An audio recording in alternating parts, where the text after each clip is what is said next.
está la sociedad, cómo no quieren que pelee. Unos pasean su llanto, el narco pasea en un Mercedes. Si pasa frente a una marcha, no nos miren como locos. No se olviden que estos locos también luchan por ustedes. Todo puede cambiar si el pueblo se compromete y sale a la calle a luchar. Unámonos como hermanos para hacernos escuchar. Tenemos nuestros derechos, también la obligación de hacerlos respetar. Todo puede cambiar si el pueblo se compromete y sale a la calle a luchar. Unámonos como hermanos para hacernos escuchar.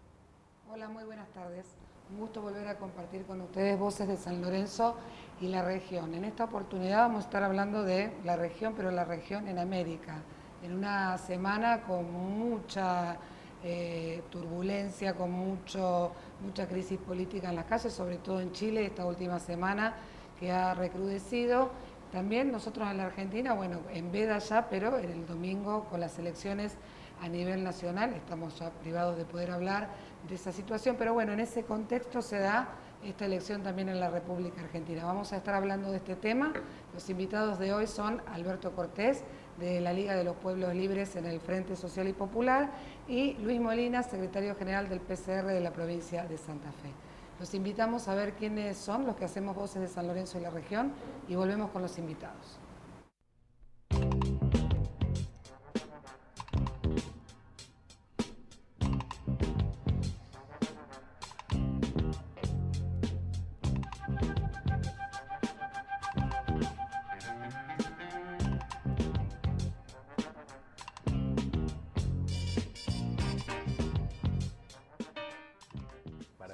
Seguimos en Voces de San Lorenzo y la región, recibimos a los invitados. Buenas tardes. ¿Cómo están? ¿Cómo están? Buenas tardes. Bueno, en principio pensaba que se puede. Esta semana se ha hablado mucho de la situación en Latinoamérica, se venía hablando de Ecuador, se venía hablando ahora esta semana lo que ocurre en Chile con la terrible represión que se ha desatado a raíz de una protesta de estudiantes. ¿Qué se puede decir distinto de todo lo que se estuvo diciendo en los últimos días acerca de lo que está ocurriendo, ¿no? Porque se hace como un análisis muy recortado de lo que ocurre en este momento. Mira, Gaby, creo que ahora tenemos emergentes, como se dice ahora. Cada emergente es particular y entonces cada uno estudia los aspectos particulares. El detonante en el Perú fue la corrupción, el detonante en Chile ahora dicen que es la clase media. En cada lugar se intenta dar una explicación. Pero lo cierto es que nosotros vivimos en un continente que tiene una historia común, mucho más común de lo que la gente cree y sobre todo de lo que nos enseñan. Y ese continente, todos los países que lo integran, América Latina y el Caribe y México, tienen problemas comunes, que son latentes y son duraderos. Y esos problemas comunes son básicamente dos. Uno es que tenemos economía que se trabajan para el imperialismo, que trabajan para el exterior, que no puede desarrollarse un capitalismo propio, sino que todo lo que se desarrolla, en un lugar es el litio, en otro lugar es la pesca, en otro lugar, como en el nuestro, es la soja, pero lo que tiene de común es que todo eso es hecho para el mercado mundial capitalista y está hecho por empresas imperialistas. Por lo tanto, ¿qué se produce? Mientras los precios son muy altos, se puede redistribuir algo, son las épocas que se dicen buenas épocas. Pero cuando inevitablemente pasa lo que pasa, porque el capitalismo se guía por la ganancia, cuando esos precios bajan se produce una crisis como la de ahora, porque los dólares de esa producción no los maneja el Estado y no alcanzan para pagar a los dueños de los grandes campos donde se produce, a las empresas imperialistas y los royalties. Y por lo tanto, a nosotros que nos queda tomar deuda externa durante un periodo y de repente están. Eso es común a Chile, es común a Ecuador, es común a todos los países. Lo que se está produciendo es que la gente, cuando digo la gente, el pueblo, llega un momento en que no puede más. Porque la ganancia infinita, sí, pero entonces si baja la producción, la ganancia infinita, ¿sobre qué se la? Sobre la base de la reforma laboral, la reforma jubilatoria, la quita de los derechos de salud, que en algunos países se habían conquistado y eran avanzados, la quita de la educación, y eso es lo que se produce. En Chile es el modelo más exagerado de eso. Y por lo tanto ahora te está transcurriendo en este momento la marcha más grande que haya existido en Chile y todos se preguntan cómo puede ser posible. ¿Cómo no va a ser posible si en Chile un viejo se muere con una pensión infame? Para estudiar en la universidad quedas endeudado por 20 años. Hablan del trabajo chileno, pero que yo sepa, vienen más chilenos a trabajar a Argentina que argentinos a trabajar en Chile. Por lo tanto, la situación es esa y explota. Explotó así en Ecuador, explotó así en Haití, explotó en Honduras. En Perú es distinto, pero la crisis que se abrió ha hecho emerger de nuevo a todos los movimientos populares que estaban muy atrasados y muy comprimidos. Ahora se abrió una brecha donde se pelearon los de arriba y Perú ahora es una nueva situación de lucha, particularmente de los mineros. En cada lugar es así. El propio Bolsonaro, que aparecía como la locomotora de los países que seguían el modelo, en realidad empieza a tener dificultades. Entonces, yo no estoy de acuerdo en que se hable de neoliberalismo, porque el neoliberalismo lo que es una palabra que no quiere decir nada y oculta este problema. Nosotros somos, desde que no pudimos independizarnos en serio de las metrópolis imperialistas, nosotros somos países dependientes de distintos países extranjeros imperialistas y por lo tanto nuestro desarrollo está sujeto a eso. En los tiempos buenos y con gobiernos más reformistas, la situación es mejor. En épocas malas, donde los precios de las commodities, del petróleo, de la soja en particular, vienen para abajo y donde los gobiernos son más reaccionarios y descargan más, es peor. Pero tenemos una comunidad, una igualdad de los países de América Latina. Ya hace 50 años el Che planteó la continentalidad de la revolución. Y eso solo se puede resolver si se toman medidas de fondo, como demostró Cuba. Mientras tanto, lo que se puede hacer es tomar medidas avanzadas que mejoran la situación, que nosotros las apoyamos, pero no salís de un cerco donde ahora cada crisis se resuelve de un modo en que no se toca la matriz. Y la matriz son que vos producís lo que se produce, cómo se produce y quién obtiene los beneficios de lo que se produce, son los países imperialistas y un pequeño grupo de grandes propietarios de la tierra. Pensaba en relación a esto que decís de cómo nos une la historia, ¿no? Y en qué momento estamos en la actualidad. Pensaba cómo aparece en este momento también en los distintos países los reclamos, principalmente en relación a la tierra de los pueblos originarios, ¿no? Esto fue muy fuerte en los últimos días en Ecuador, pero es un reclamo que tiene que ver también con el resto de los países de América Latina. ¿Cómo se piensa esto en relación también a lo de ser países dependientes y a la propiedad de la tierra en Latinoamérica?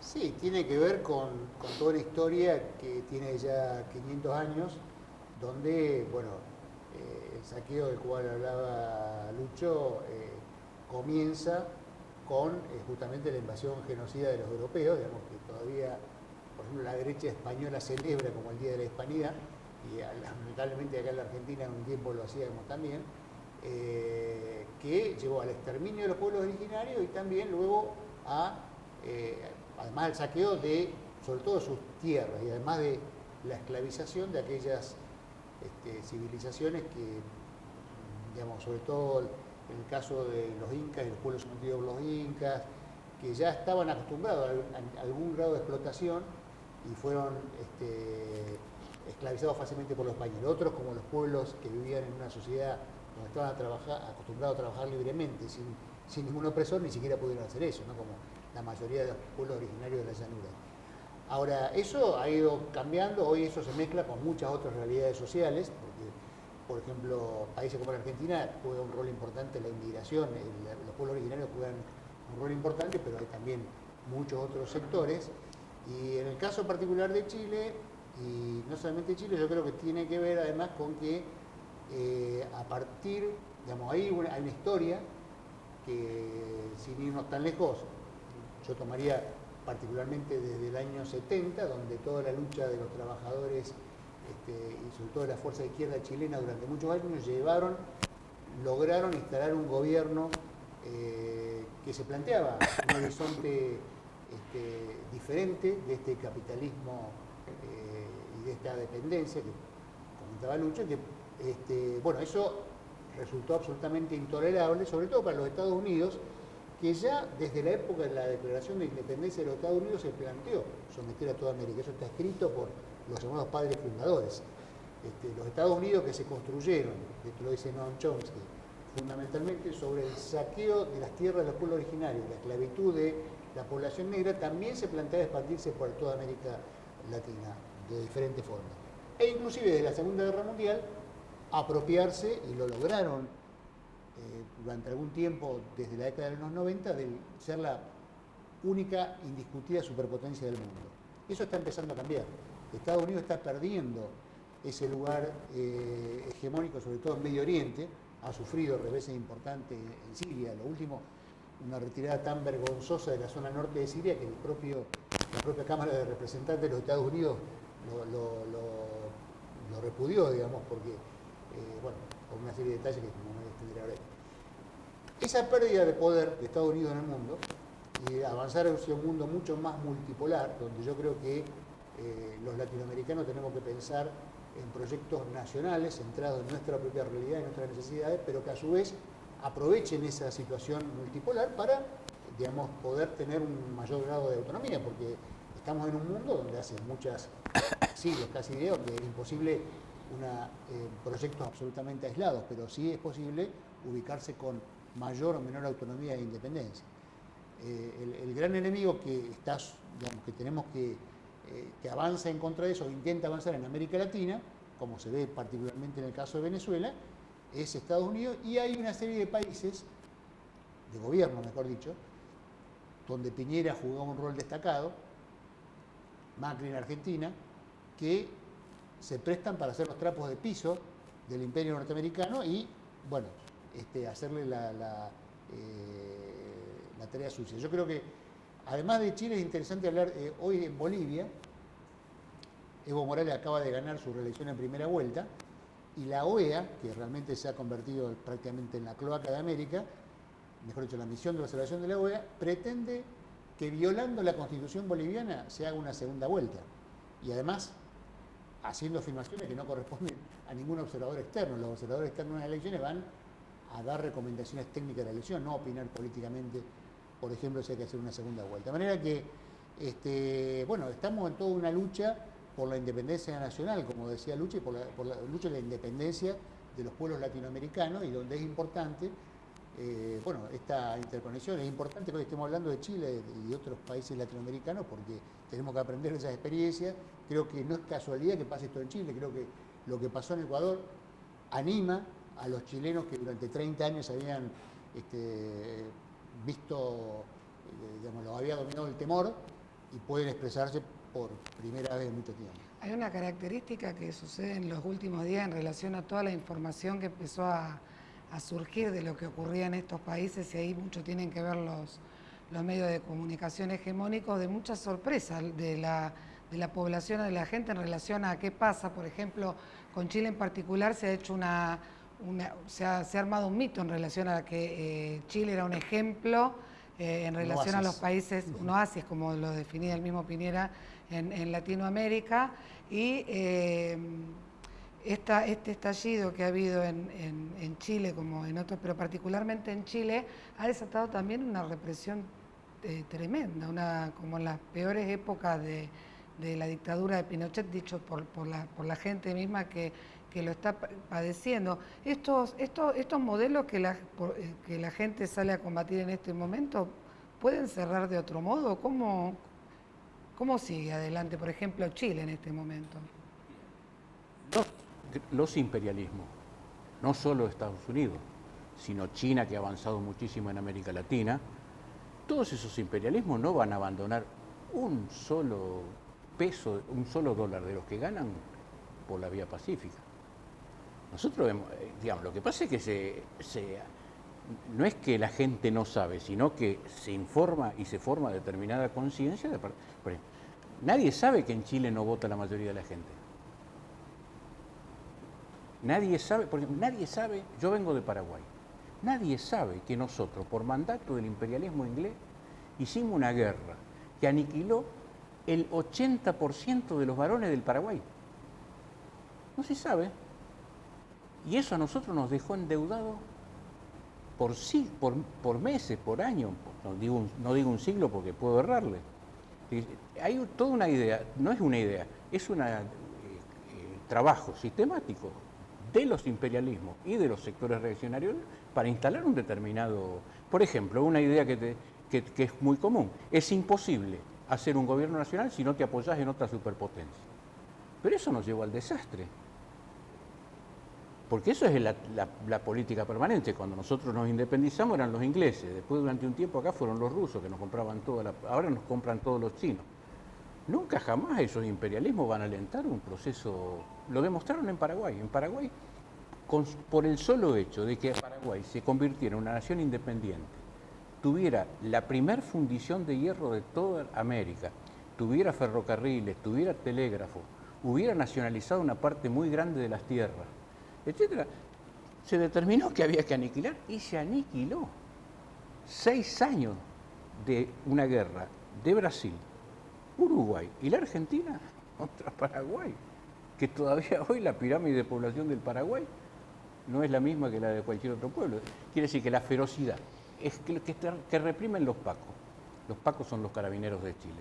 Bueno, todo el mundo que ha ido alguna vez a Chile sabe que los pacos son una policía militarizada.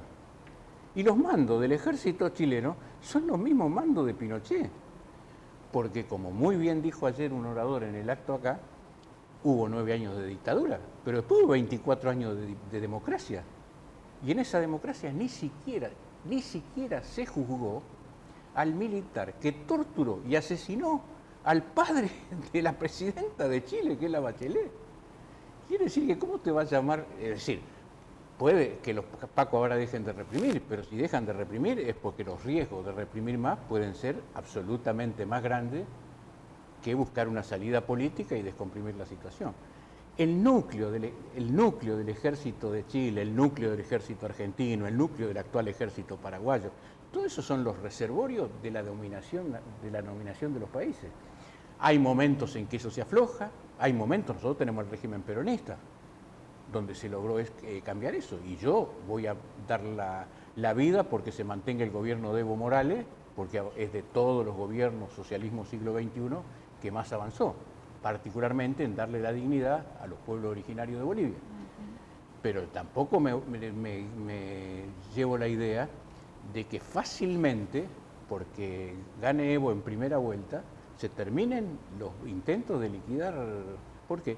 Porque en Bolivia no se liquidó la propiedad de los terratenientes de Santa Cruz, que son los campos más productivos, y todavía la producción de muchas de las materias primas las hacen empresas imperialistas. Las condiciones son distintas, hay dignidad nacional, se ha dado dignidad a los pueblos originarios, por eso lo apoyamos, hemos estado en el acto que se hizo acá en Rosario para apoyar a la candidatura de Evo, pero estamos obligados a decir que por qué desde la Revolución Cubana hace 50 años, todas las luchas de los pueblos todavía no han logrado un resultado similar a ese. Eso no es problema de los pueblos, es problema particularmente de los que se dicen dirigentes de esos pueblos. Pero es un problema real que tenemos que afrontar. Tenemos que afrontar en los otros países de América, tenemos que afrontarlo acá. ¿O acaso la Bolsa de Comercio de Rosario, las empresas exportadoras de grano, los puertos que han construido las empresas imperialistas, que son los puertos más modernos del mundo en la costa del Paraná, se los van a dar al gobierno argentino sin tener una mínima, graciosamente? Es muy importante el grado de reformas que podamos lograr, porque ese grado de reformas va educando al pueblo para conseguir sus conquistas, pero nosotros siempre le vamos a decir a la gente, siempre le vamos a decir al pueblo que nosotros tenemos la experiencia de que lo que se conquistó verdaderamente, que fue la Revolución de Mayo, nos costó 11 años de guerra. Cuba, donde verdaderamente se tomó el poder y se echó a los terratenientes y se echó a las empresas imperialistas, se consiguió con una guerra. Y Pinochet y Allende tomó medidas, pero el ejército se mantuvo intacto. Por lo tanto, uno de los generales que creyeron nacionalistas, que era Pinochet, un día dijo: saco los tanques a la calle. Y esa es la situación de América Latina. Lo que nos entusiasma es que ahora es una oleada general, porque también eso va a contagiar. América también es una unidad. Exacto. Te iba a preguntar en relación a eso, porque bueno, están estos gobiernos que más que se apoyan en los imperialismos, ¿no? Es un poco más que apoyarse, es directamente, eso es lo que marca, digamos, la dependencia. pero pensaba, estas reacciones, estas expresiones de los pueblos que se han dado, de los que estuvimos nombrando, Ecuador, Chile, Perú, demás, son coyunturales por el movimiento, o son un camino, o son un paso hacia adelante en relación a... Bueno, el camino es muy largo, se compone de muchas etapas. Lucho mencionaba la Revolución Cubana. La Revolución Cubana se considera heredera de las dos guerras de independencia que hubo en Cuba en el siglo XIX, e inclusive de otros hechos importantes, algunos de carácter popular, hasta un gobierno bastante avanzado como en la década del 30 en Cuba. Es decir, hay momentos donde los pueblos avanzan, bueno, en la medida en que logran que esos cambios que van obteniendo tengan una profundidad que sean difícilmente reversibles por todos los enemigos que estamos mencionando, eso los hace más sólidos. Si no, son fácilmente reversibles, o bueno, son reversibles. A veces, como el caso de Chile con la dictadura de Pinochet, con una enorme represión, a veces ni siquiera hace falta eso porque los cambios son bastante light. O sea, hoy yo creo que los Estados Unidos han aprendido que después de la experiencia primero de la Revolución Cubana, pero sobre todo de la Revolución Nicaragüense, digamos, donde mantuvieron durante décadas al dictador Somoza, el propio Franklin Roosevelt lo definió, dijo, es un hijo de puta, pero es nuestro hijo de puta. Fue la definición del presidente de los Estados Unidos. Bueno, fue derrocado y en su lugar llegó una fuerza política que se planteaba una transformación mucho más profunda de la sociedad y antiimperialista. Luego, o casi simultáneamente, en Irán, con otro signo ideológico muy diferente, el Shah de Persia, puesto por los Estados Unidos, impuesto al fin de la Segunda Guerra Mundial, una historia que no vamos a detallar ahora,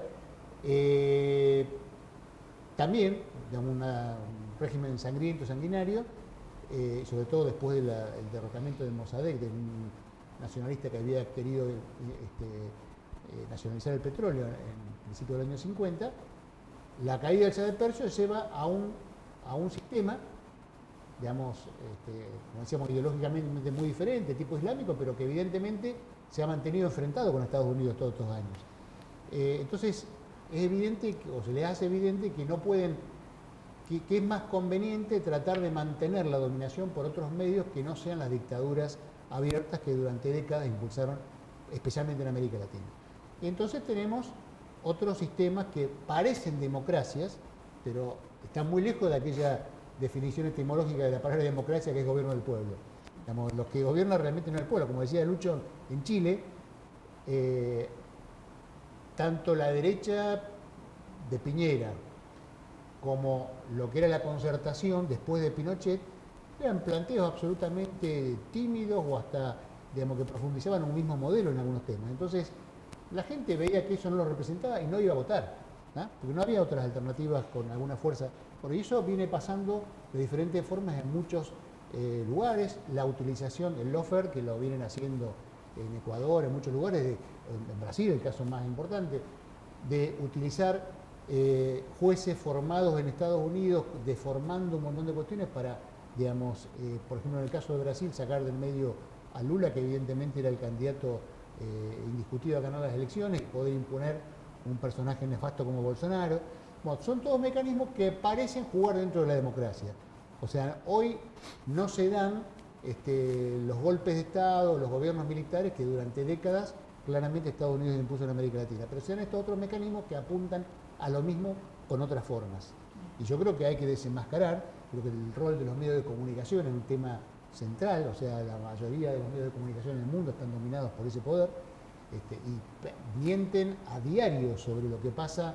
Yo creo que, por ejemplo, la visión de cualquier argentino, cualquier santafesino sobre lo que pasa en la mayoría de estos países, está, no de cualquiera, pero de una gran parte que solamente se informan a través de esos medios más masivos, está absolutamente deformada y distorsionada en función de esos intereses. Bien, Lucho, te iba a preguntar vos, cuando fuimos a esta cuestión de si era un momento o se pudiera hacer un cambio en la región. Vos decías que, bueno, que podía contagiarse lo que sucede en América. ¿Cómo lo ves? Mira, primero quiero contestar una pregunta que inunda ahora el Facebook, etcétera. ¿Por qué los argentinos no se sublevan? ¿No? Sí, sí. Entonces, yo creo que es un desprecio absoluto por los pueblos. Porque si algo han hecho los pueblos argentinos, chilenos, brasileros, ha sido luchar al punto de dar miles de víctimas.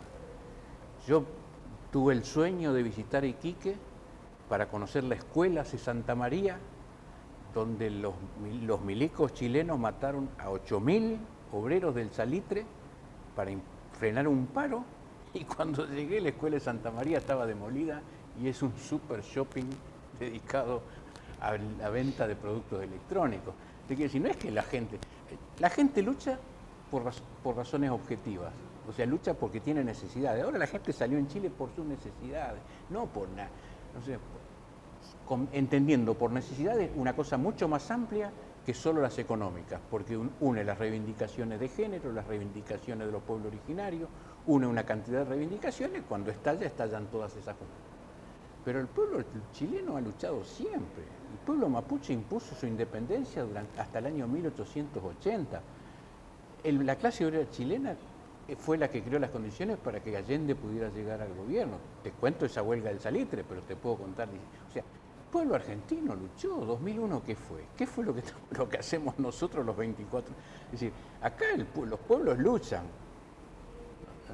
Ahora, hay gobiernos que utilizan esas luchas para llegar al gobierno y después no resuelven las reivindicaciones que expresan esas luchas. Entonces, que no nos tiren a nosotros. ¿Nosotros qué podemos hacer? Nosotros podemos hacer que porque el proceso es continuo de lucha, pero después hay olas y hay picos, y esos picos son determinantes. Nosotros nacimos en un pico revolucionario que fue la lucha del 70,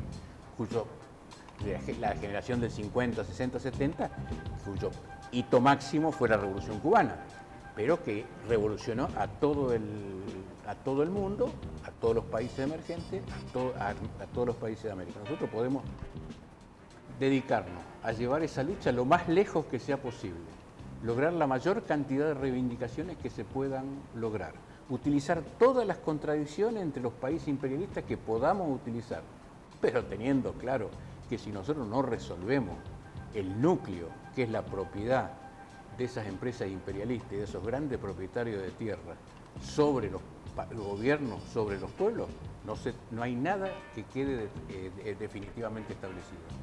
Muchísimas gracias por haber venido, da para hablar mucho tiempo y seguramente la semana que viene vamos a hablar también de la situación de Argentina con las novedades que tengamos el próximo domingo. Muchas gracias por haber venido. Hemos estado demasiado cuidadosos con la veda. Así es. Muchas gracias por haber venido. Al contrario, como Gaby, decimos siempre, gracias. esperamos que haya servido para pensar juntos esta situación que se está viviendo en la región, en Latinoamérica, y seguramente la semana que viene estaremos con el análisis de lo ocurrido el domingo. Nos volvemos a encontrar la próxima semana.